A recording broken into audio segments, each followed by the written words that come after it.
Hey, what's going on everyone? Hawks21 here, back with another Splinterlands video.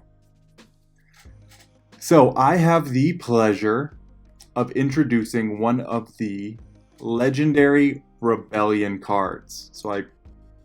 Nate from the Splinterlands team reached out to me and basically gave me this information that I was able to pass on to you guys in however method I saw fit. So I put this out on Twitter. Wanted to drum up some excitement, showed the picture, gave a little hint at the end, move over Kron. So some of you might have started speculating on what this monster could be about. And we got a lot of attention. I really like the way the Splinterlands team is going about releasing these cards, using the creators to put stuff out. It makes it a little hectic in terms of, it's harder for me to make content on these specific cards as they come out because it's not super organized. But from an impression standpoint, I haven't seen this much Splinterlands talk on Twitter in a really long time. Obviously, that has to do with these cards coming out, SPS going up, DEC going up. There's a lot of excitement around the game, and this method certainly added to it. Okay, without further ado, this monster is called Zebajin. It is a legendary earth monster. And you will see the stats in 3, 2. Don't forget to subscribe to the channel if you haven't. And go ahead and like the video because the stats are really great. So you're going to make sure, like it now before you get carried away. 1. Boom. We have another Last Stand monster. Importantly, and I'll get into this in a little bit, a mid-mana Last Stand monster. You'll notice an ability here that isn't going to be too familiar to you, but you might remember it was teased in one of the earlier Rebellion releases. I believe it's called Armor Strike. If it's not called Armor Strike, it should be, because it's exactly what it is. Monsters with this ability attack an extra time based on its armor number if it has armor. So if this card's armor is sort of whittled away, any card with Armor Strike won't attack. But if this card does have armor, then it will attack. This is a really cool ability to mix with Last Stand, because if you don't know, when a monster gets Last Stand, all of its stats are multiplied. So even if this has lost some shield, if it goes into Last Stand, it'll get some back. Because it's based on the max amount of shield that it could have at that moment.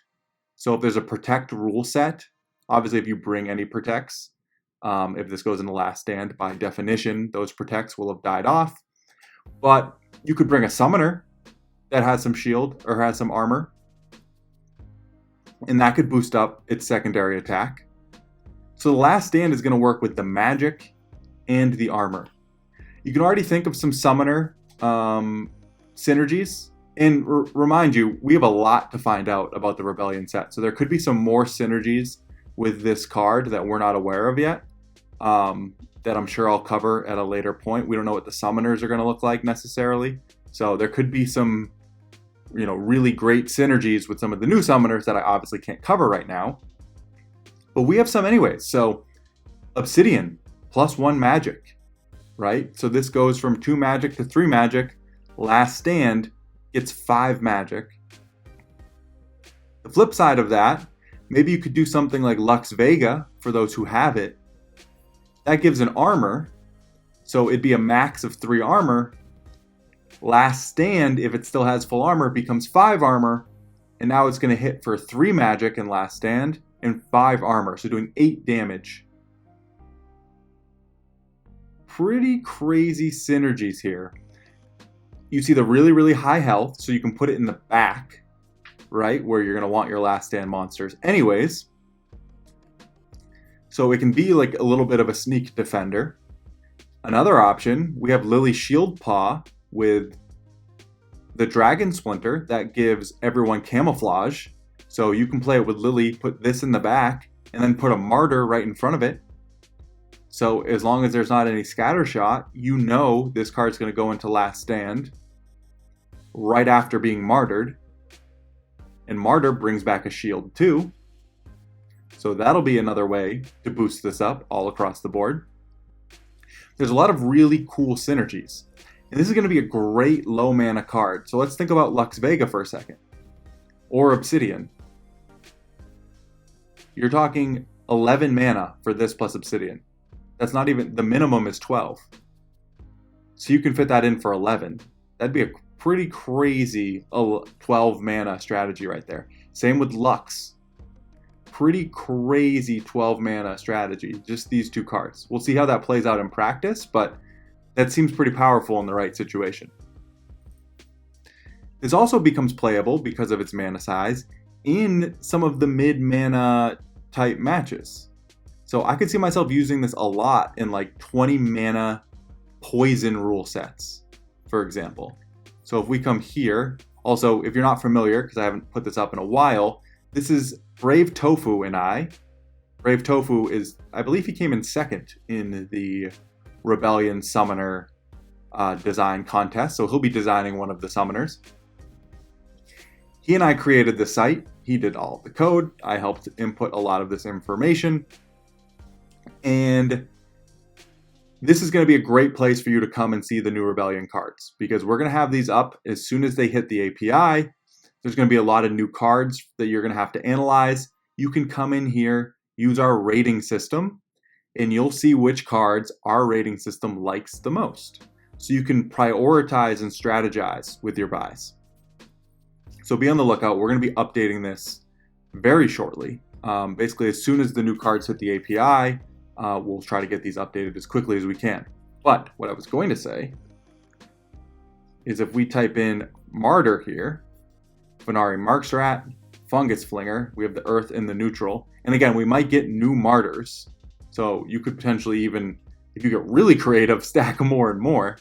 But 3 mana, 3 mana, 6 mana, 7, 13. You could play Obsidian, and that would be 17 mana. So you could have a 17 mana poison rule set, toss one of these up front, the other one in the back, toss this one in the middle. You're going to boost it twice. It has a lot of health, so it'll be able to stay alive. And then all of a sudden, it'll go into Last Stand, and it'll be a pretty crazy situation there for such a small mana size. Very, very cool. So let's look quickly again. What Last Stand monsters do we have this far? There's one monster in particular that kind of reminds me of, because I've had a lot of fun with this card. That's the Ifrit Elder. Now, it's a little different because the Ifrit Elder sort of was a speed play. I would play the Ifrit Elder in 13 mana all the time. Back when I had Kitty, this was a really, really fantastic play. But also with Yasik, right? Because you could get this to 9, 10 speed, and with the phase, you were missing. You were dodging most of your opponent's attacks. So we don't have a lot of really great mid-mana Last Stand monsters. This was a great one. I haven't seen a lot of Hero of the Beyond. I owned it for a while. I could never really use it, so I sold it. Tinderlock I can use sometimes, but that's 10 mana. I just bought the Runemancer Attuat, and I think that could be I think I'm going to have a video on this card soon.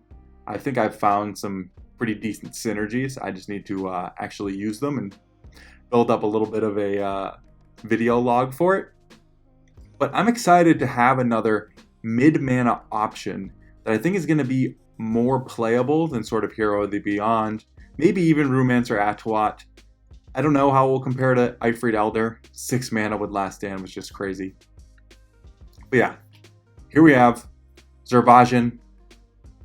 I'm very excited for this card.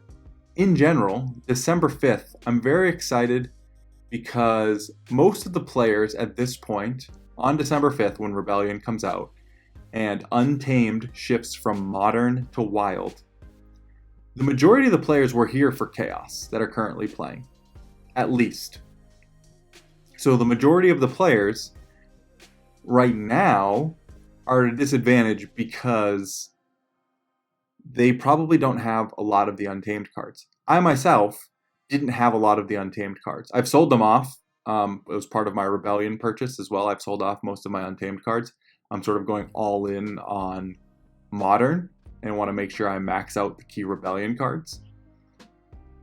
But a lot of the players now are going to be on relatively equal footing. Now, it won't be equal footing because you still need the funds to max out these cards, and some people will be able to do it quicker than others. But Untamed moving out of Modern is going to reset a lot of things. And I think a lot of people that just got overpowered previously because they couldn't afford Untamed, they didn't have a kitty, they didn't have a Jotun.